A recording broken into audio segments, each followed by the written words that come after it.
పిల్ల వెళ్ళిపోయింది, పిల్లలు చచ్చిపోయారు, ఆస్తి అంతా పోయింది, అన్నీ అలా ఉన్నా ఒళ్ళు కుళ్ళిపోయింది. నాకు తెలిసిన ఒక పాస్టర్ గారు, ఎంత నిజమో తెలియదు కానీ అసహ్యమైనటువంటి పని చేశాడని నాకు తెలిసిన సంవత్సరానికి ఆయన కనిపించాడు. అదేంటంటే అన్నాను నేను. ఏమోనండి తెలియటం లేదన్నాడు. ఒక కాలు ఎంత లావు అయిపోయింది. ప్యాంటు ఒక కాలుకి ప్యాంట్ ఎంత లావుగా ప్యాంట్ కుట్టించుకుని ఈడ్చుకుంటా వస్తున్నాడు. ప్రభువా అన్నాను. శిక్ష వేశాను అన్నాడు. దేవుని స్తోత్రం. జాగ్రత్త. ఈరోజు మనం నడినెత్తి నుండి అరికాలు వరకు ఆరోగ్యంగా ఉండటానికి కారణం దేవుడు. ఈ తాగుపోతోళ్ళకి, వ్యభిచారులకి, చుట్ల కాల్చేవాళ్ళకి, మోసాలు చేసేవాళ్ళకి, అబద్ధాలు చేసి చెప్పేవాళ్ళకి వార్నింగ్ ఇస్తున్నాను. సడన్గా ఎగిరిపోతారు, జాగ్రత్త. ఇక్కడ ఎగిరిపోతాం కాదు, పాతాళానికి కూడా వెళ్ళిపోతారు. గుర్తుపెట్టుకోండి. ఒక నిజమైన సేవకుడట, అతను ఎప్పుడు హెచ్చరిస్తూనే జీవించాలంట. దేవుని స్తోత్రం. సంఘాన్ని సరైన క్రమములో పెట్టుకోవాలి. ఎందుకంటే మనం ఉండవలసింది ఇక్కడ కాదు, పరలోకంలో. ఎక్కడ ఉండాలి? పరలోకంలో ఉండాలంటే ఆయన దృష్టికి న్యాయమైనది చేయాలి. హల్లెలూయా. ఇస్సాకు కుటుంబం గురించి ప్రార్థన చేద్దాం. ప్రేమగల తండ్రి, జీవాధిపతి అయిన ప్రభువా, ఇక్కడ సువార్త జరగడం నీ చిత్తమై ఉన్నది. ఇస్సాకు కుటుంబాన్ని దీవించి, వారి పిల్లలను దీవించి, వారు పడుతున్న కష్టార్జితమును ఆశీర్వదించి ఆరోగ్యం దయచేయమని, ఈ సువార్త ఫలము కుటుంబానికి సంపూర్తిగా దయచేయమని, మీలో స్థిరులై బలము గలవారై ఉండినట్లు ఆశీర్వదించమని యేసు నామములు అడుగుతున్నాము తండ్రి. ఆమేన్.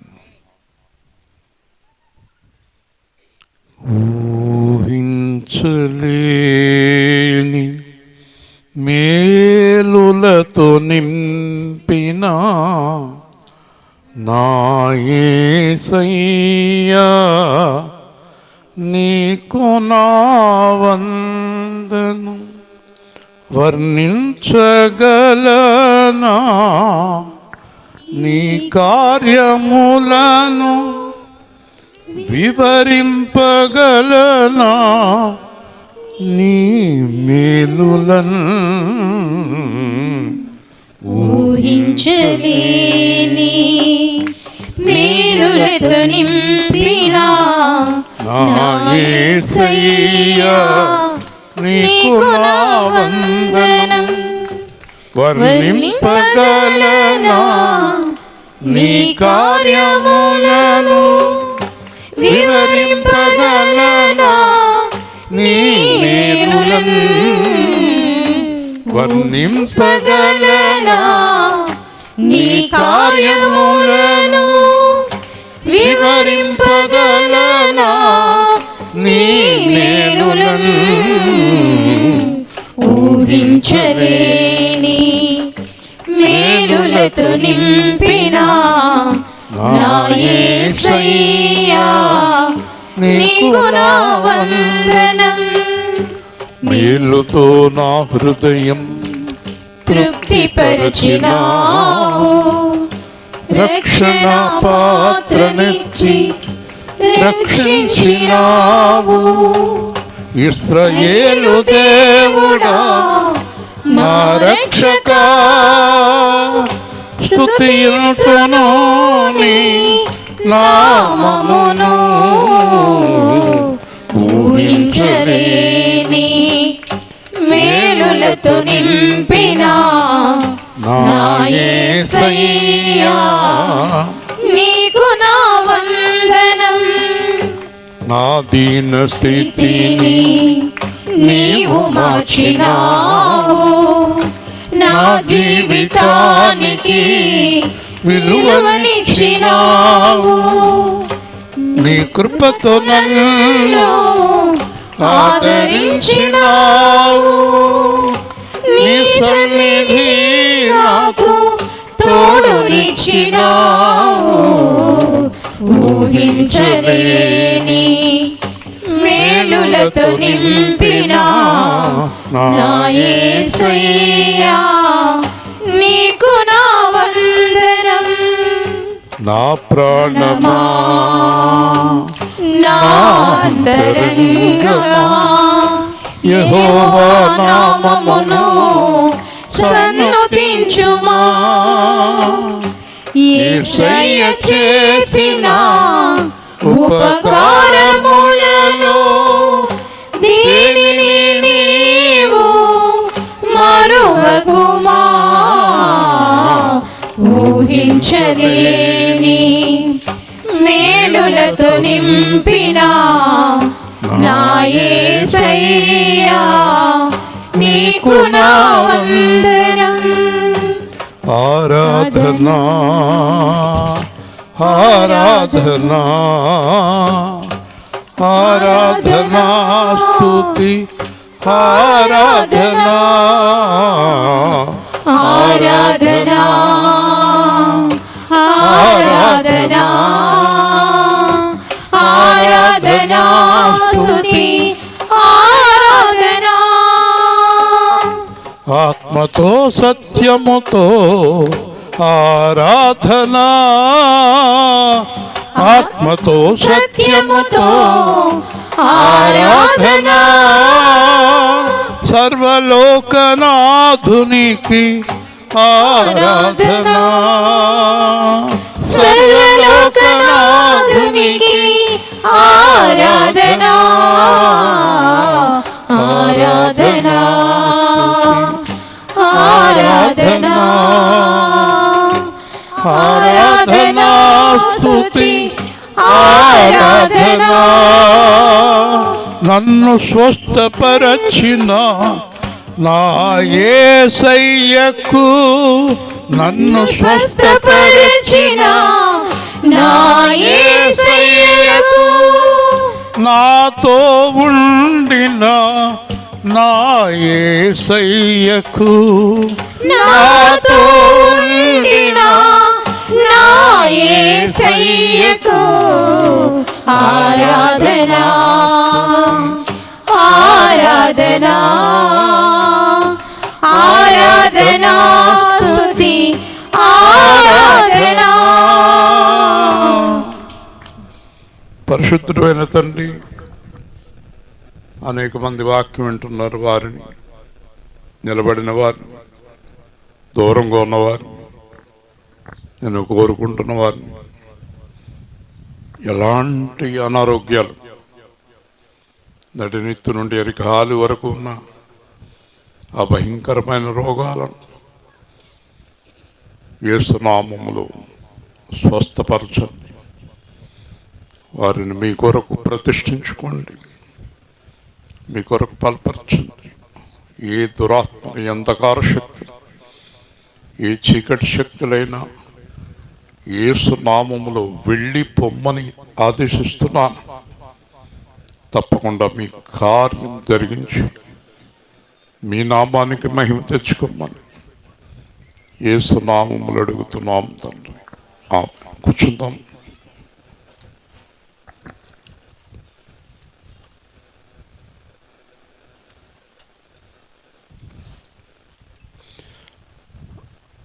దేవుని వాక్యాన్ని శ్రద్ధగా వినండి. యోహాను సువార్త 2వ అధ్యాయం. యోహాను సువార్త 2వ అధ్యాయం 17వ వచనము నుండి. ఆయన శిష్యులు, నీ ఇంటిని గూర్చిన ఆసక్తి నన్ను భక్షించుచున్నాను. నన్ను భక్షించునని వ్రాయబడి ఉన్నట్టు జ్ఞాపకం చేసుకొనరి. కాబట్టి యూదులు, నీవు ఈ కార్యములు చేయుచున్నావే, ఏ సూచక క్రియను మాకు చూపెదవని ఆయన అడగగా, యేసు, ఈ దేవాలయమును పడగొట్టుడి, 3 దినములలో దాన్ని లేపుదునని వారితో చెప్పెను. యూదులు, ఈ దేవాలయము 46 సంవత్సరములు కట్టిరే, నీవు 3 దినములలో దానిని లేపుదువా అనిరి. అయితే ఆయన తన శరీరమును దేవాలయమును గూర్చి ఈ మాట చెప్పెను. ఆయన మృతుల్లో నుండి లేచిన తర్వాత ఆయన ఈ మాట చెప్పెనని ఆయన శిష్యులు జ్ఞాపకము చేసుకుని లేఖనమును యేసు చెప్పిన మాటను నమ్మిరి. శ్రద్ధగా వినండి దేవుని యొక్క వాక్యాన్ని. యేసు ఈ లోకానికి వచ్చిన ప్రధానమైన కారణం, అసలు ముఖ్యమైన కారణం,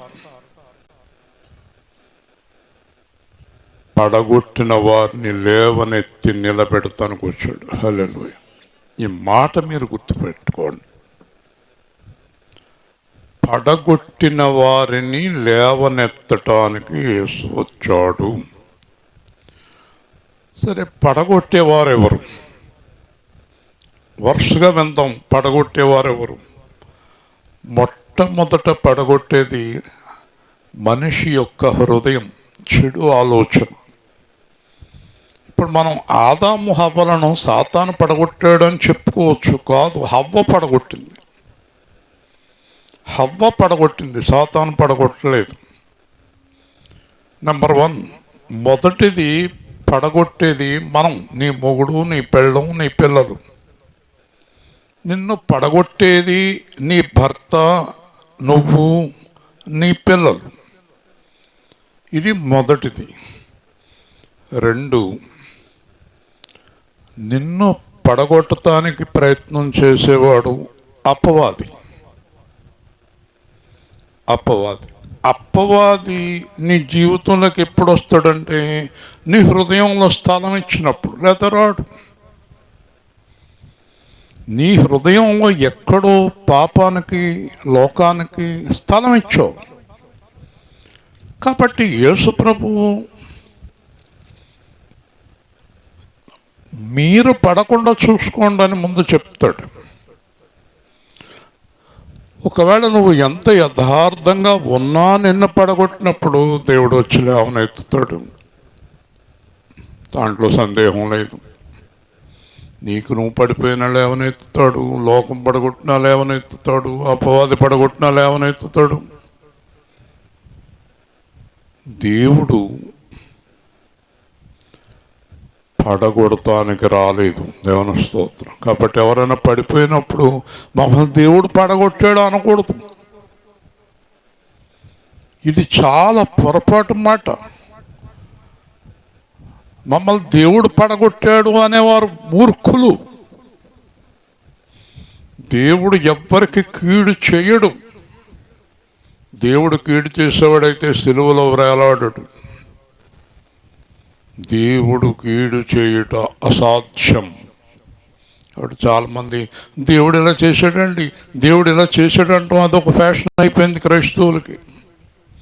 ఎందుకోనండి దేవుడు అండి నా ప్రార్థన వింటలేదండి. ఎందుకంటలేదా? రా నా దగ్గర చెప్తాను నీ ప్రార్థన ఎందుకంటలేదా. మీలో ఎవరైనా నా ప్రార్థన దేవుడు వింటలేదు అన్నవాళ్ళు నా దగ్గరికి రండి, మీ ప్రార్థన ఎందుకంటలేదో చెప్తాను నేను. మీ కార్యం ఎందుకు జరుగుతులేదో కూడా చెప్తాను నేను.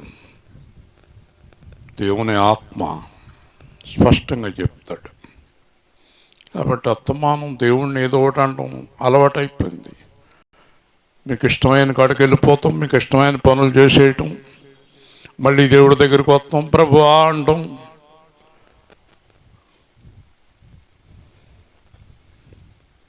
మీకు జ్వరం వచ్చింది కదా, టైఫాయిడ్ వచ్చింది అనుకుందాం. జ్వరం వచ్చినప్పుడు కోర్సు వాడతారు కదా. ఒక్క రోజులో జ్వరం తగ్గిపోతా? ఎన్ని రోజులు పడుతుంది? టైఫాయిడ్ అయితే వారం 10 రోజులు పడుతుంది అనుకుందాం. అలాగే మీరు చేసిన తప్పు కూడా, శిక్ష కూడా కొన్ని నెలలు, కొన్ని సంవత్సరాలు పడుతుంది. దేవుని స్తోత్రం. శిక్ష విధించువాడు క్రీస్తు. తప్పు చేసేసారు, తప్పు చేసేసాక దేవుడి దగ్గర పొరపాటు అయిపోయింది అంటే దేవుడు అంటాడమ్మా నిజమే పొరపాటు అయిపోయింది, కానీ నువ్వు చేసిన పొరపాటుకు ఒక 4 సంవత్సరాలు అనుభవించు తల్లి అంటాడు. ఎన్నేళ్ళు ఆ 4 ఏళ్ళు ఏమీ దొరకదు. వింటున్నారా? అందుకే నేను సంఘానికి హెచ్చరిక చేస్తున్నాను, మీరు దారి తప్పకండి, ప్రమాదంలో పడతారు. ఇప్పుడు బాగానే కనిపిస్తుంది మీకు, మీరు చేస్తున్న పనులు మీకు బాగానే కనిపిస్తాయి. ఈరోజు ఉదయం మాట్లాడాను నేను మా ఆవిడ మా పిల్లలు సంతోషంగా ఉన్నామండి. మరి దేవుడు సంతోషంగా ఉండొద్దా? మా చుట్టాలమ్మాయి రియాక్షన్ పెట్టింది, చాలా బాగా చెప్పారు అనుకున్నాను. నేను మా ఆవిడ మా పిల్లలు బాగా తింటున్నామండి, సంతోషంగా ఉన్నామండి. మరి దేవుడిని సంతోషపరుస్తున్నారా నువ్వు, మీ ఆవిడ, మీ పిల్లలు? దేవుడి సంతోషంతో మాకు పనే ఉందండి. అందుకే మీ సంతోషం కొద్ది రోజుల్లోనే ఆవిరైపోతుంది. దేవుని స్తోత్రం. ఆ సంతోషం నిలబడదు. దేవునికి వ్యతిరేకంగా ఉండి మనం సంతోషించడం సాధ్యమా? సాధ్యం కాదు. కాబట్టి నేను ఎప్పుడు మీకు ఒకటే చెప్తాను, దేవుడికి వ్యతిరేకమైన పని ఎప్పుడూ చేయకండి. దేవుని స్తోత్రం. మీరు నిర్ణయానికి రండి. భార్య చెప్పినా, పిల్లలు చెప్పినా, ఒక ఆవిడ మన సంఘం నుంచి తణుకెళ్ళిపోయింది, వేరే సంఘానికి వెళ్తుంది. భార్యాభర్తలు ఇద్దరు కూడా మానేశారు. భార్యాభర్తలు ఇద్దరు మానేసిన తర్వాత మన సంఘం ఇంకొకళ్ళు అడిగారు, మీరు ఎందుకు మానేశారు, ఇస్రాయేల్ గారు ఏమన్నారు మిమ్మల్ని అని అన్నారు. అలా అన్నారు, ఏదైనా ఒక తప్పు చేసాం అనుకోండి, ఆయన చాలా రోజులు గద్దిస్తున్నారు. పోనీ ఏదో ఒకసారి 2 సార్లు చెప్పచ్చు. ఇంచుమించు ఎవరు నా భార్య దగ్గర కూడా అన్నారంట, పట్టుకుంటే ఆయన వదులుతులేదండి, పట్టుకుంటే వదులుతులేదండి. ఏదో ఒకసారి తప్పు జరిగింది అనుకోండి, ఆ తప్పుని పదే అంటున్నారండి అందంట. ఈవిడి మన సంఘంలో కొంచెం బలమైన ఆవిడ. ఆయన అంటున్నారు అంటారా మీరు? అవును, మీరు తప్పు చేశారా? చేశామండి. మరి ఇశ్రాయేలు చేసిన 40 రోజుల తప్పుకి దేవుడు శిక్ష ఎంతకాలం వేశాడు? ఎన్నేళ్ళు? 40 ఏళ్ళు వేశాడు.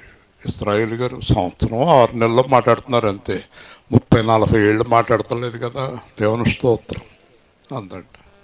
మీ తప్పుని నేను మీకు అస్తమానం జ్ఞాపకం చేయకపోతే ఏం చేస్తారో తెలుసా? మీరు మళ్ళీ చేస్తారు. ఒక ఆవిడ ఫోన్ చేసి ఏడ్చి, ఎన్నాళ్ళు అంటే నన్ను ఇలా బాధపడతారు అంతే. సరే ఇంకెందుకు, వదిలేద్దాం. ఆ మాట అంటంతో నేను అంటున్నాను అనుకుంది ఆవిడ.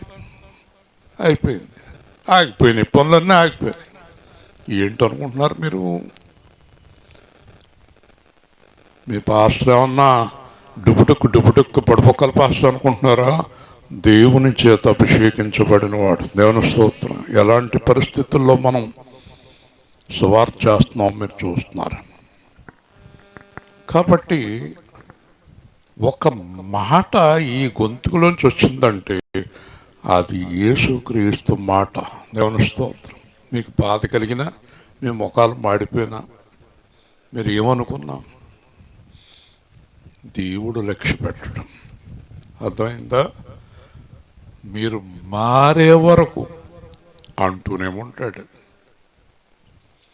మీరు మారే వరకు అంటూనే ఉంటాడు. చెప్పండి, మీరు మారే వరకు అంటూనే ఉంటాడు. మారిన తర్వాత మానేస్తాడు. హల్లెలూయా. అంటున్నాడంటే మీరు ఇంకా అసలు ఏమీ మారలేదని అర్థం. ఈరోజు ఒక అమ్మాయి సువార్త ప్రకటించింది యూట్యూబ్లో. ఆ అమ్మాయిని అందరూ తిడుతున్నారట. నన్ను తిడుతున్నారు పర్వాలేదు, యేసు ప్రభువునే తిడుతున్నారు. సరే యేసు ప్రభువుని తిడుతున్నారు, పర్వాలేదు. కానీ ఒక ఆశ్చర్యకరమైన విషయం ఏంటంటే, మీరందరూ నా సువార్త చూస్తున్నారు. దేవుని స్తోత్రం. ఒక రోజున మీరు ఎప్పటికైనా మారుతారు. మొత్తం మీద వింటున్నారు మీరు నా మాటలు, అది నాకు చాలు అంది. యేసు అంటే ఎడారోడు అన్నారంటే ఎవరు? ఆవిడ అంటుంది, యేసు ఎడారివాడు అన్న మాట మీరు చాలా బాగా మాట్లాడారు. నిజమే, యేసు ఎడారిలో వాడే, కానీ ఎడారిలో జీవనదులు పరిపాలించే దేవుడు ఆయన. హల్లెలూయా. ఎడారిలో అరణ్యాల్లో నీళ్ళిచ్చే దేవుడు ఆయన. మీ వాళ్ళు ఇవ్వలేరు, నీళ్లున్న కాడ ఇవ్వలేరు. నీళ్లు లేని కాడ జలపాతాలు సృష్టించే దేవుడు ఆయన. హల్లెలూయా. చాలా బాగా చెప్పింది అన్నమాట. కాబట్టి అనుకునే వాళ్ళు అనుకుంటారు మనకే. ఇప్పుడు మీరు ఏదన్నా అనుకుంటున్నారని చెప్పి నేను వాక్యం చెప్తాం మానేయాలా? అయ్యో ఇక నుంచి అమ్మ అన్నమ్మ అనాలా మీతోటి? నేనైతే అంటాను, కానీ ఆయన అనవలసిన అవసరం లేదు. హల్లెలూయా. ఇక నాకు ఒక ఆశ్చర్యకరమైన విషయం ఏంటంటే, యథార్థంగా ఉండటం అని చెప్పడం తప్పైపోయిందా? చెప్పండి. యథార్థంగా ఉండటం అని చెప్పడం తప్ప? ఏమా చెప్పండి, మీలో ఎవరైనా లేచి పోనీ అన్న మాటలో ఎప్పుడైనా తప్పు నిరూపించగలరా మీరు? అది నేనంటే కదా. ఓకే, ఈరోజు గుర్తుపెట్టుకోండి, మన దేవుడు ఎందుకు వచ్చాడు ఈ లోకానికి? నిలబెట్టడానికి. హల్లెలూయా. చెప్పండి, ఎందుకు వచ్చాడమ్మా? చెప్పాలి అందరూ గట్టిగా. నిలబెట్టడానికి. హల్లెలూయా. మర్చిపోకండి ఈ మాట, జీవితంలో మర్చిపోకండి. ఓకే. ఒక రోజున ఆర్ఆర్కే మూర్తి గారిని అడిగారు ఒక ఆయన, ఏమండి ఈ మధ్యన ఎక్కడెక్కడి నుంచో పాస్టర్లు వస్తున్నారు, అంటున్నారు, పడిపోతున్నారు, దమ్మ పడిపోతున్నారండి, అసలు దాని అర్థం తెలియదండి మాకు అన్నారు. మీరు వెళ్ళారా అలా పడిపోయాడికే? వెళ్ళలేదా? పడిపోతే మంచిదని వెళ్తున్నారు కొంతమంది. ఎన్నుపో సిరిగిపోయిందనుకో ఆపరేషన్ చేయించుకోవాల్సి వస్తుంది. అది కూడా తెలివిగా నలుగురిని పెడుతున్నారు, వాళ్ళు దమ్మను పడిపోతుంటే ఇలా పట్టుకుంటున్నారు, లేకపోతే ఆయన జైలు వేసేస్తారు.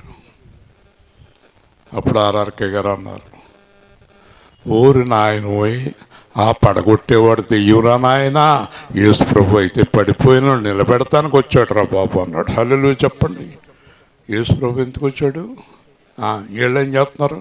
నుంచున్నవాడిని తోసేస్తున్నారు. పాస్టర్ గారు చెప్పాడు, వెళ్ళాడంట, ఇలాగ తలకాయ పట్టుకుని ఊపేస్తున్నాడంట అతను. ఇతను అన్నాడంట, నువ్వెంత ఊపినా నేను పడినాన్నాడంట. వెళ్ళిపోయాడు అతని దగ్గర నుంచి. కొంతమంది ఆడ పడిపోయారు, పోకపోతే నీళ్ళు పడిపోతారు. ఆడ పడిపోయినప్పుడు మనం పడిపోవాలి కదా. మూర్ఖులు. దేవుడు ఎందుకు వచ్చాడు? నిలబెడతానికి. హల్లెలూయా. ఇక్కడ నీ ఇంటిని గూర్చిన ఆసక్తి నన్ను రక్షించుచున్నదని వ్రాయపడి ఉన్నది. జాగ్రత్తగా వినండి. హెబ్రీ పత్రిక 3వ అధ్యాయం ప్రకారం మనమే దేవుని ఇల్లు. దేవుని స్తోత్రం చెప్పండి, చెప్పాలి. మనమే దేవుని ఇల్లు. ఇస్సాకు ఉన్నాడు అనుకోండి, ఇస్సాకు వాళ్ళ ఆవిడ, 2 పిల్లలు, ఆ ఇల్లు దేవుడి ఇల్లు. దేవుడు ఇల్లు. ఓకే. దేవుడు ఒక కుటుంబాన్ని, ఒక ఇంటిని ఎంచుకున్నప్పుడు ఆ ఇంటిలోని వారందరినీ దేవుడు కాపాడుతాడు. స్తోత్రం. నీ ఇంటిని గూర్చిన ఆసక్తి. మీరందరూ దేవుణ్ణి నమ్ముకున్నారు. మీ కుటుంబంలో 5, 6, 8 మంది, 10 మంది సభ్యులు ఉన్నారనుకోండి, వాళ్ళందరి విషయం దేవుడే చూసుకుంటాడు. మన ఇంటి మీద ఆయనకు ఆసక్తి, మన కుటుంబం మీద ఆయనకు ఆసక్తి. మీరు ఎవరిని ఆరాధించినను నేను నా ఇంటి వారు యెహోవాను ఆరాధన. కొంతమంది దురదృష్టం ఏంటంటే దేవుళ్ళో ఇల్లంతా ఉండరు, ఇంట్లో 2-3 ఉంటారు. చాలా కష్టం పాపం ఆ ఇంట్లో, చాలా బాధాకరం ఆ ఇల్లు, చాలా శోధనగా ఉంటుంది ఆ ఇంట్లో. కాబట్టి వీళ్ళు ఏం చేయాలంటే ఆ ఇంట్లో ఉన్న వాళ్ళందరూ దేవుళ్ళో ఉండటం కోసం ప్రార్థన చేయాలి. ఇంటి వారందరూ దేవుళ్ళో ఉండాలి. అప్పుడు ఆ ఇంటి మీద దేవుని ఆసక్తి ఉంటుందట. ఇప్పుడు చూద్దాం. దేవుని ఇల్లు అంటే 1 మనము, 2 ఆకాశం ఆయన సింహాసనం, భూమి ఆయన పాదపీఠం కనుక ప్రపంచమంతా దేవుని గృహం. దేవుని స్తోత్రం, హల్లెలూయా. కాబట్టి ఈ లోకంలో మనుషులు ఉన్నంతకాలం దేవుడికి మన మీద చాలా ఆసక్తి, ఎంతో ఆసక్తి. ఒకవేళ సాయంత్రం 5ంటికి దేవుడు నీతో మాట్లాడాలని వచ్చినప్పుడు నువ్వు బుడ్డికి ఎదురుకుండా బుడ్డెట్టుకుని తాగుతున్నావు అని ఎలా మాట్లాడతాడు? మీ 3 పిల్లలిద్దరూ ప్రపంచంలో లేని బూతులు, కొత్త బూతులు ఇద్దరు తిట్టుకుంటుంటే మీ మధ్యలోకి ఎలా వస్తాడు? మీ కుటుంబం అంతా గందరగోళంగా ఉంటే దేవుడు ఎలా వస్తాడు? దేవుడు ఒకసారి సాయంత్రం మన ఇంటికి వచ్చి మన మధ్యలో ఉండాలని కోరుకుంటాడు. ఒక్కోసారి ఆయన ఇంటికి ఆయన వస్తాడు. ఆయన ఇంట్లోకి వచ్చి సంతోషించాలని చూసినప్పుడు మొగుడు టైపు, పెళ్ళం టైపు, పిల్లలు టైపు. రాత్రి 8ంటికి 7 ఏమే ఎప్పుడు పట్టురా ఎప్పుడు, ఎందుకంటే బుడ్డెట్టుకుని తాగుతూ ఉంటాడు. ఇది ఎప్పుడు పట్టుకెళ్ళి అక్కడ పెట్టాలి. చాలామంది అనుకుంటారు నేను తాగుతున్నట్టు మా ఆవిడ ఏయించింది ఎత్తనట్టు ఎలా తెలిసింది దీనికని. నాకెలా తెలుస్తుంది? దేవుడికి అన్నీ తెలుసు. హల్లెలూయా. నేను హెచ్చరిస్తున్నాను, ప్రమాదములో పడతారు. దేవుడికి వ్యతిరేకమైన కార్యాలు చేసేవారు ప్రమాదములో పడతారు. దేవుడికి వ్యతిరేకమైన సంభాషణ చేసేవారు ప్రమాదములో పడతారు. దేవుని ఇల్లు ఎలా ఉండాలి చెప్పాలి? దేవుని ఇల్లు పరిశుద్ధ గృహముగా ఉండాలి. హల్లెలూయా. వాయించడం కుదరదు, వాయించకండి. మీరందరూ మహాప్రవీణులు. ఒకటి మించిన వాళ్ళు ఒకడు బాధేస్తున్నారు. అతనేదో వాయించున్నాడు అనే సంతోషం కాకపోతే మొత్తం తప్పడు కొడుతున్నాడు అతను. ఈ పాటకి కుదరదు, మౌనంగా పాడండి. ధర్మమనడి గుమ్ము, సత్యమనడి కిటికీలు, త్యాగమనడి గోడలు, ధైర్యమనడి పైకప్పు, అందాలయం ఇది ప్రేమాలయం, దేవాలయం పరిశుద్ధాలయం, సకల పాపులను పరిశుద్ధులను చేయు దేవాలయం. నా మందిరము చూడు సకల జనములకు, ప్రార్థనా మందిరం దొంగల గృహ కాదు అని యేసు ప్రభువు, అని యేసు ప్రభువు. ప్రార్థనా ప్రార్థనా వాక్యము గానము, ప్రేమయు త్యాగము జీవము ఇదియే దేవాలయం. నేను ఇంటి గురించి రాశాను ఈ పాట. ఈవిడేం పుస్తకం తెస్తుంది పాపం, రాసింది నేను గుర్తు లేకపోతే ఎలాగా? ఈ పాట రాయించింది యేసు ప్రభు. మన ఇంటి గురించి ఎవరైనా ఇస్సాకు ఇంటికి వచ్చారనుకోండి, ఆహా దేవాలయంలా ఉంది ఇల్లు అనుకోవాలి, లేకపోతే పరిగెత్తుకుని వెళ్ళిపోకూడదు. ఒకసారి ఒక ఇంటికి ఒక ఆవిడ నన్ను ప్రార్థనకు రండానికి ఎక్కిస్తుంది. అలా చూస్తామేంటి, వెళ్ళాను. అలా ఆయన ఓకే ప్రార్థన చేయండి అని వెళ్ళిపోతాం, మీరు కూడా ఉండండి అన్న.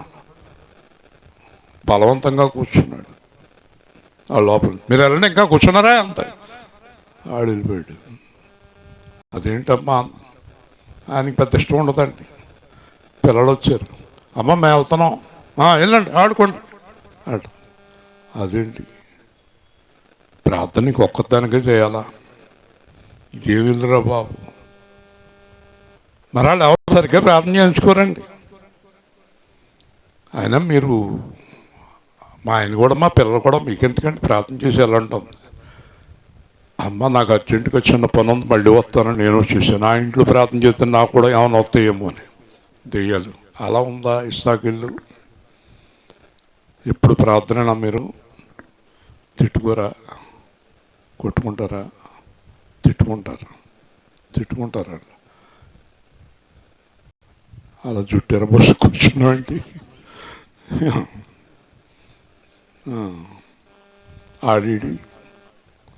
ఆడెక్కడో ఉంటాడు.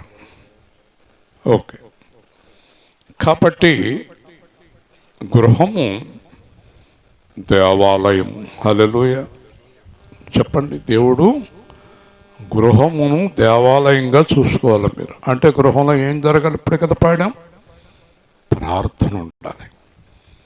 రాత్రి పగలు మీ ఇంట్లో ప్రార్థన జరగాలి. వింటున్నారా? కొత్త ఉంది, దాన్ని కొడుతుంది.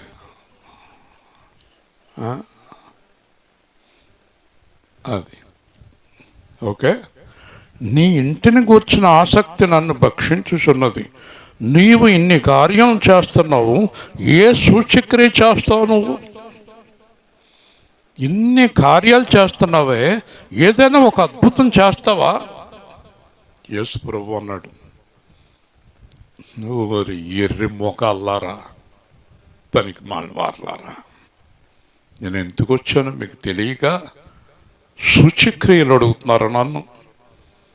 నేను ఎందుకు వచ్చానో తెలుసా అంటున్నాడు. ఈ దేవాలయమును పడగొట్టండి, 3 దినములలో లేపెదను. గట్టిగా చెప్పాలి, హల్లెలూయా చెప్పాలి. చూసారా ఏమన్నాడో? నేను ఈరోజు మీతో చెప్తున్నాను, యేసు ప్రభు ఏర్పాటు చేసుకున్న వారిని పడగొడతాం ఎవ్వరి తరం కాదు. గట్టిగా చెప్పాలి, హల్లెలూయా. దగ్గరికి కూడా రాలేరు, ముట్టుకోలేరు. మీరు కరెక్ట్గా ఉండాలి, పర్ఫెక్ట్గా ఉండాలి. యేసు ప్రభు అంటున్నాడు సాయంత్రం ప్రార్థనలో, వెకిలి చేష్టలు, వెకిలి మాటలు, ఏళాకోళ మాటలు, పనికి మాలిన మాటలు నేను భరించలేను కుమారుడు అన్నాడు. హల్లెలూయా. చెడ్డ మాటలు అవి మాట్లాడకూడదు. దేవుడి పిల్లలు సరదాగా అంటున్నాం అని కూడా అనకూడదు. ఇష్టం ఉండదు ఆయనకి.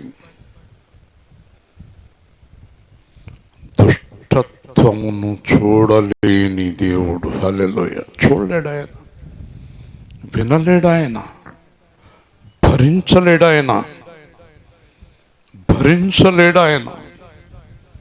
చూడలేడు ఆయన. చూసారా? మీరు ఒక్కసారి పరీక్షించుకోండి, మీ కుటుంబాలు ఎలా ఉన్నాయి. ఈరోజు కుటుంబం గురించి మాట్లాడుతున్నాను. మీ భార్య, భర్త, పిల్లలు, మీ కుటుంబాలు ఎలా ఉన్నాయి ఈరోజు? పరీక్షించుకోండి.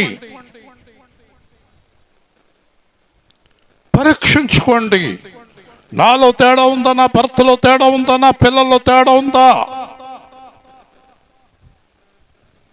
పరీక్షించుకోండి. ఆయన ఆశీర్వాదం ఇంటిలోనేమి, పొలములోనేమి వారికి కలిగిన సమస్తము మీద ఉండెను. హల్లెలూయా.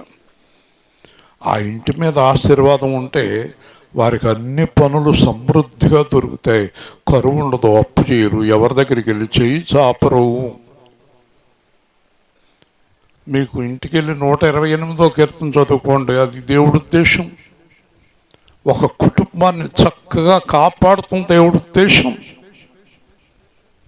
వింటున్నారా? అప్పుడు యూదులు అంటున్నారు, ఈ ఆలయం సొలొమోను చక్రవర్తి 46 సంవత్సరాలు కట్టాడు. ఈ ఆలయం కడతానికి 46 ఏళ్ళు పడింది. పడగొట్టడానికి ఎన్ని సంవత్సరాలు పడుతుంది? పడగొట్టింది తిరిగి కడతానికి ఎన్ని సంవత్సరాలు పడుతుంది? పిచ్చి మాటలు మాట్లాడుతున్నాడు యేసు ప్రభు. పిచ్చి మాటలు మాట్లాడతాడు ఏంటి యేసు ప్రభు అని అనుకుంటున్నారు. జాగ్రత్తగా వినండి. ఇంత ఎర్రోళ్ళు ఉండమట్టే క్రైస్తవ్యం అభివృద్ధి అవ్వలేదు. ఎర్రి పాస్టర్లు, ఎర్రి సంఘాలు, ఎర్రి జనాలు. మొట్టమొదట గమనించవలసింది ఏంటో తెలుసా? ఈ సమస్త సృష్టిని 7 రోజుల్లో చేశాడు. హల్లెలూయా. ఎన్ని రోజుల్లో? ఆ బిల్డింగ్ ఒక లెక్క, ఆలయం ఒక లెక్క ఆయనకి. సరే, ఆ గొడవ పక్కన పెడితే అసలు ఆయన అన్నది దేని గురించి? ఆయన అన్నది దేని గురించి అంటే కనుక నీ గురించి, నా గురించి. హల్లెలూయా. సాతాను నన్ను ఇంచుమించు 40 సంవత్సరాలు వాడుకుంది. 59లో పుడితే 99 దాకా నేను సాతాను చేతిలో ఒక బొమ్మ, కీలు బొమ్మ. 99లో దేవుడు నా దగ్గరికి వచ్చాడు. 99లో నా దగ్గరికి వచ్చిన దేవుడు ఒక్క రాత్రిలో నన్ను లేచి నిలబెట్టేశాడు. హల్లెలూయా. నన్ను ఎన్ని సంవత్సరాలు పడగొట్టింది అపవాది? 40 ఏళ్ళు. ఇప్పుడు దేవుడు మాట్లాడేది దేని గురించి అర్థమైందా? మీరందరూ ఎన్నో సంవత్సరాల అపవాది చేతిలో నాశనకరమైన స్థితిలో ఉన్నారు. 430 సంవత్సరాలు ఇశ్రాయేలు జనాంగం అపవాది చేతిలో ఉన్నారు, ఫరో చక్రవర్తి దగ్గర. ఎన్నేళ్ళు చెప్పాలి? రాత్రి రాలేదు మీ అమ్మ, ఎడబోయింది సువార్తరాని. మీ అమ్మ రాత్రి సువార్తకు రాలేదు.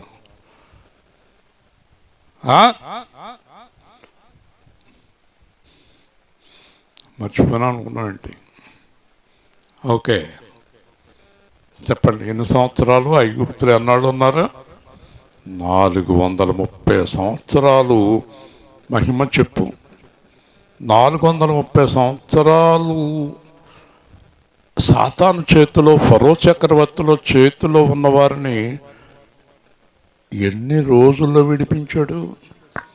ఒక్కరోజు అర్ధరాత్రి విడిపించేశాడు. గట్టిగా దేవుని స్తోత్రం చెప్పండి. ఒక్క రాత్రి విడిపించేశాడు. వాళ్ళని గడగడ గడగడ గడగడలాడిపోయారు ఐగుప్తంతా. మొత్తం ఐగుప్తులుండే తొలి చూలంతా చంపి పడేశాడు అంతే. ఈరోజు మీకు వాక్యం అర్థమైతే మీరు ఎన్నో సంవత్సరాలు సాతాను చేతిలో ఉన్నారు, ఇంకా ఉన్నారు. కొంతమంది రక్షణలోకి వచ్చాక కూడా దెయ్యం చేతిలో మగ్గిపోతున్నారు. దెయ్యం చేతిలో అల్లాడిపోతున్నారు. మీరు మీ కుటుంబాలను దెయ్యాలు పరిపాలిస్తున్నాయి. ఎందుకో తెలుసా? ఐగుప్తు జీవితాన్ని వదిలిపెట్టలేదు. దేవుని స్తోత్రం. ఆ రక్షణకు ముందున్న దరిద్రపు జీవితాన్ని ఇంకా మా వాళ్ళు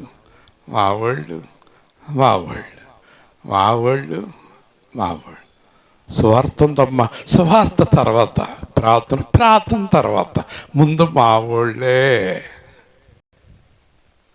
మీ వాళ్ళు ఎవరు చెప్పండి? మీ వాళ్ళు ఎవరు? ఒక్కసారి ఈరోజు అర్థం చేసుకోండి. మిమ్మల్ని దేవుడు సాతాను పడగొట్టినప్పుడు ఆయన రక్తంతో మిమ్మల్ని కడిగి నిలబెట్టిన తర్వాత మళ్ళీ మీరు ఆ జీవితంలోకి వెళ్ళవచ్చునా? హల్లెలూయా. పాట పాడతారు ప్రభు బలరోజుని, కుక్క వాలి పంది వాలి. పాట ఎందుకు పాడతారు మీరు? ఆ పాట ఇంకా కుక్కల పందులు ఉన్నాయి అంటారా మన దగ్గరే? ఆ పాట పాడకండి. ఎందుకు పాడుతున్నారు మీరు? చెప్పండి. ఇప్పుడు మనం ఎవరం చెప్పాలి? దేవుడు నిలబెట్టిన పిల్లలమా, సాతాను పడిపోయిన పిల్లలమా? చెప్పాలి. దేవుడు నిలబెట్టిన పిల్లలము. మరి పడిపోవచ్చునా? అందుకే గలతీ 5లో అంటాడు, క్రీస్తు ఈ స్వాతంత్రం అనుగ్రహించి మిమ్మల్ని స్వతంత్రులుగా చేసిన మళ్ళా మీరు దాస్యమను కాడి కింద చిక్కుకొనకుడి. హల్లెలూయా. గతమును మరచి పరమును తలచి యేసులో సాగవే మనసా, ప్రభు యేసులో సాగవే మనసా. గతమును మరచి పరమును తలచి యేసులో సాగవే మనసా, ప్రభు యేసులో సాగవే మనసా. మలినములన్నీ కడిగి వేసి నూతన వస్త్రము ధరింపజేసి నీ పాపములు సమాధి చేసెను, తన విశ్రాంతిని నీకు ఇచ్చెను. తన విశ్రాంతిని నీకు ఇచ్చెను. గతమును మరచి పరమును తలచి యేసులో సాగవే మనసా, ప్రభు యేసులో సాగవే మనసా. మార్గము సత్యము నిత్య జీవన సౌభాగ్యము. ఈ లోకము అంతా నటనము, యథార్థము పరము ఒకటే. యథార్థము పరము ఒకటే. గతమును మరచి పరమును తలచి యేసులో సాగవే మనసా, ప్రభు యేసులో సాగవే మనసా. పరిపూర్ణము సంపూర్ణము యేసులో మహిమా జీవము, ఆత్మనియమమున సాగుచూతు తండ్రి చిత్తమును నిలువుమా.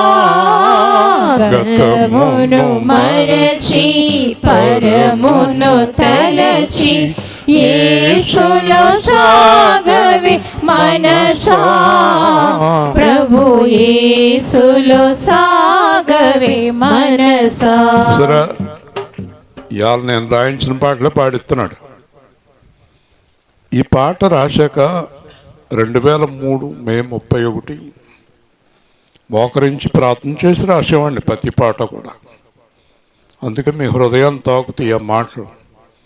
అప్పుడు అన్నాడు ప్రభు, కుమారుడా, ఈ పాట ప్రకారం గనక నువ్వు జీవిస్తే ఇంకా నీ దగ్గరికి వ్యర్థుడు ఎప్పుడూ రాడు అన్నాడు. హల్లెలూయా.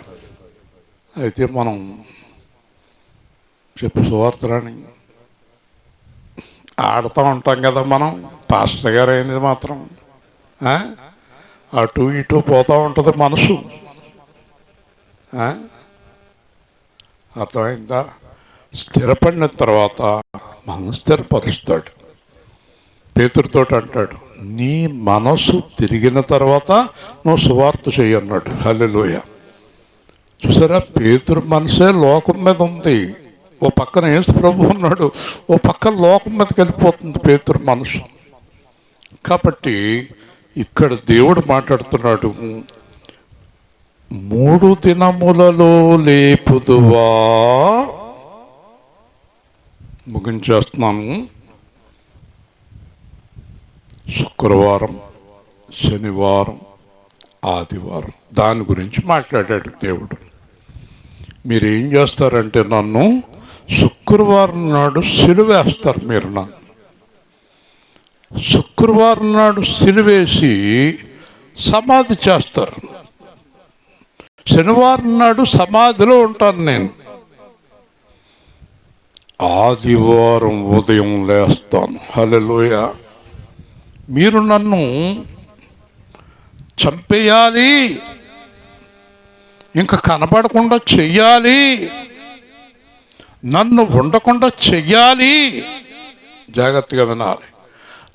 నన్ను ఉండకుండా చెయ్యాలి అని మీరు పడగొడతారు, నా దేవుడు నన్ను 3వ రోజున లేపుతాడు అన్నాడు. హల్లెలూయా. గట్టిగా చెప్పాలి.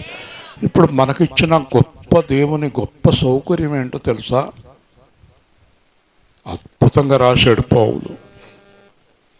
చనిపోయి సమాధి చేయబడి 3వ దినమున లేచిందంతా కలిపి మనకు ఒక్క 5 నిమిషాలు బాప్తిస్మం ఇచ్చేసాడు. హల్లెలూయా.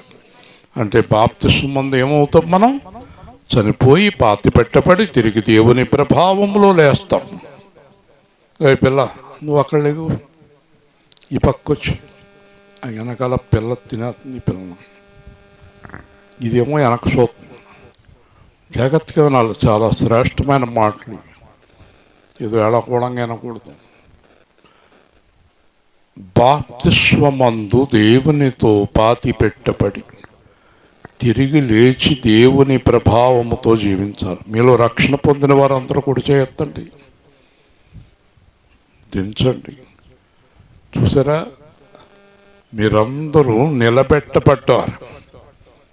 మీరందరూ బాప్తిస్మంలో తిరిగి లేచారు కదా. మీరు ఎలా జీవించాలి చెప్పండి? దేవుడు కొరకు యేసుక్రీస్తులాగా జీవించాలి. హల్లెలూయా. మీలో ఎవరు దేవుడి కొరకు యేసుక్రీస్తులాగా జీవించలేదో వాళ్ళు తిరిగి జన్మించలేదు. వారు ఇంకా పాత జీవితంలోనే ఉన్నారు, ఆ పాత పాపంలోనే ఉన్నారు, సమాధి అవ్వలేదు. మీరు 3వ దినమున ప్రభువుతో తిరిగి లేవకుండా ప్రభువు మీతో సహవాసం చెయ్యలేడు. హల్లెలూయా. చెప్పండి, మీరే చెప్పండి. మీరు దేవుడు కొరకు జీవించకుండా దేవుడు మిమ్మల్ని ఆయన పిల్లలు అని అనగలడా? చెప్పాలి, గట్టిగా చెప్పాలి. ఒక 20 సంవత్సరాల కింద ఒక అతను పేపర్లో మెసేజ్ పెట్టాడు, పలానా పిల్లలిద్దరూ నా పిల్లలు కాదు, మీరు వాళ్ళకి ఏమి ఇచ్చినా వాళ్ళకి నాకు సంబంధం లేదని పేపర్ ప్రకటన ఇచ్చాడు, లాయర్ నోటీస్. అదేంటంటే అన్నారు, వాళ్ళిద్దరూ నన్ను నాశనం చేసేస్తున్నారు కనుక నేను డిక్లేర్ చేసుకున్నాను. దేవుడు పరలోకంలో, జాగ్రత్తగా వినండి, దేవుడు యెహోషువను పిలిచి అభిషేకం చేయాలనుకున్నప్పుడు సాతాను అడ్డంగా వచ్చాడు. ఈ యెహోషువను అభిషేకం చేయటానికి వీల్లేదంటే దేవుడు అన్నాడు, ఇతడు నా కొరకు జీవిస్తున్న అగ్నిలో నుంచి తీసిన కొరవి వలె ఉన్నాడు అన్నాడు. హల్లెలూయా. అంచేత సాతాను పో బయటికి అన్నాడు. వెంటనే యెహోషువను అభిషేకం చేశాడు. ముగించే ముందు చెప్తున్నాను, ఇప్పుడు మీరందరూ మీరే చెప్పండి, నిలబెట్టబడిన వారా పడిపోయిన వారా? గట్టిగా చెప్పాలి. నిలబెట్టబడిన వారు ఎవరి కొరకు నిలబడాలి? జీవించువారు ఇక మీదట వారి కొరకు కాక తమ కొరకు ప్రాణమిచ్చిన యేసుక్రీస్తు కొరకు జీవించాలి. హల్లెలూయా. ఇప్పుడు అర్థమైందా మీకు? ఇప్పుడు మన మూడో దినాన్ని లేపాడా లేపలేదా చెప్పాలి అందరం. మనం అందరం యేసుక్రీస్తు కొరకు జీవింతే మన జీవితాలు ధన్యం. పాపము వలన వచ్చు జీతం మరణం, క్రీస్తు యేసునందు నిత్య జీవం. ఆ పాడు డబ్బులకి, ఆ పాడు శరీర సుఖాలకి, ఆ పాడు గొడవలకి, కొంతమందికి ఎప్పుడూ లోకం గొడవే, ఎప్పుడూ లోకం గొడవే. ఏమి తిందుమా, ఏమి తాగుదుమా, ఏమి ధరించుకుందామా, రెండో గొడవ ఉండదండి. ఒకసారి ఒక సభలో పాస్టర్ గారు ఫోన్ చేశారు. పొద్దున్న ఏం తింటారు, సాయంత్రం ఏం తింటారు, మాతో పాటు 3 రోజులు ఉంటారు, అసలు మీ సంఘంలో వాక్యం ఉంటుందా అని అడిగాను నేను. అదేంటని అన్నాడు. నేను వాక్యాన్ని తింటాను, వాక్యాన్ని వడ్డిస్తాను, దేవుని స్తోత్రం. అంటే ఏంటి అన్నాడు. ఏమి తింటాయా 3 రోజులు, ఒక పూట పెట్టినా చాలు, ఏదో కొంచెం పెట్టినా దాని గురించి ప్రాధాన్యత లేదు, తిండికి ప్రాధాన్యత లేదు. నేను వచ్చిన 3 రోజులు కూడా నీ సంఘములో వాక్యం వినాలి అందరూ. హల్లెలూయా. ఏం బ్రతికిస్తుంది? ఏమన్నాడు యేసు ప్రభు సాతానుతో? చెప్పండి యేసుప్రభు గారు. మనుష్యుడు రొట్టె వలన కాదు, దేవుడి నోట నుండి వచ్చు ప్రతి మాట వలన జీవించును. హల్లెలూయా. దేవుని వాక్యమే ఆహారం. ఇప్పుడు చెప్పండి, నిలబడిన వారందరూ కుడి చేయొద్దండి. నిలబడిన వారంటే దేవుడి చేత నిలబెట్టబడ్డామండి, మళ్ళీ మేము పడిపోమండి అన్నవారందరూ ప్రార్థన చేయండి. ఎప్పుడు పడిపోకండి. ఇంకా అసలు లోకం వైపు, పాపం వైపు చూడకండి. ఈ మిగిలి ఉన్న కొద్ది కాలం దేవుడి కొరకు జీవించటం ప్రారంభించండి. దేవుడులాగా జీవించండి, దేవుడు కొరకు జీవించండి. ఎందుకొరకు దేవుడు మనల్ని ఎన్నుకున్నాడో అందుకొరకు జీవించండి. పరిశుద్ధుడు అయిన తండ్రి, మమ్మల్ని మొదట క్షమించండి. మా మాటలు, చేతలు, చూపులు క్షమించండి ప్రభు. వాళ్ళకు ముందుగా ప్రార్థన చేస్తున్నాము తండ్రి. మేమిక మీదట మీ కొరకు మాత్రమే, మా శరీర వాంఛలు, మా శరీర కోరికలు లోకము కొరకు కాక మీ కొరకు యథార్థముగా, పరిశుద్ధముగా, దేవాలయముగా జీవించడానికి సహాయం చేయమని, ఇస్సాకు కుటుంబాన్ని దీవించి రక్షించమని యేసు నామములో అడుగుతున్నాము తండ్రి. ప్రభు పల్లుంది. అలాగే తెల్లవారుజామున వంట చేసేవారు ఎవరు చూసుకోండి. అందరూ కూడా బాగా ప్రార్థన చేయండి. రేపు 3వ దినం ప్రభు బల్ల తీసుకునే ముందు మీకున్న వ్యసనాలు విడిచిపెట్టండి, వ్యతిరేకమైన కార్యాలు విడిచిపెట్టండి. దేవుడిచ్చే అవకాశాన్ని సద్వినియోగం చేసుకోండి. మంచిది.